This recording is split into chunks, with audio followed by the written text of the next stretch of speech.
Hello everyone. So आता आपण बनवूया साबुदाण्याची खिचडी. भाजून घेऊया. नंतर कोथिंबीर मिरच्या कापून घेऊया. मी रात्री साबुदाणे भिजत टाकलेले होते, छान सुटसुटीत झालेले आहेत. आता आपण बटाटे सोलून धुवून कापून घेऊया.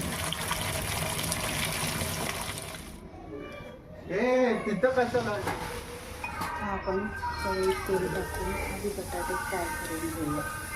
मग तेलात बटाटे काढून तेलात जिरे टाकून जिरे करून घेऊया.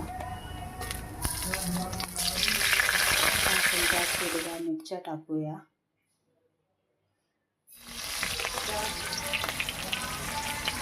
त्याच्यात कढीपत्ता टाकू.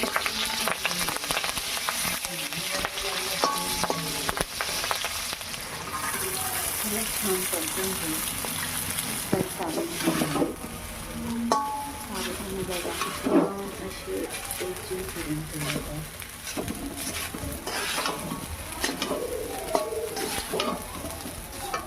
ते एकजीव करून झाल्यावरती आपण त्यात जे बटाटे तेलात फ्राय करून घेतले होते ते टाकूया.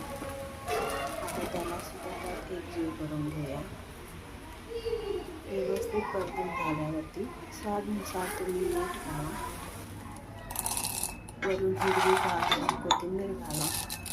मग तुम्ही मिक्सरनेही शेंगदाणे बारीक करून घेऊ शकता, पण मी हाताने करून घेते. मग आपण लिंबू कापून घेऊन त्याचा रस त्यात टाकूया.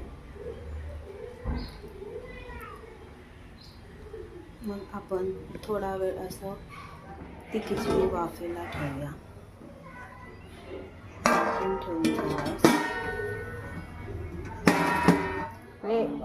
थोड्या वेळाने आपण बघू शकतो खिचडी तयार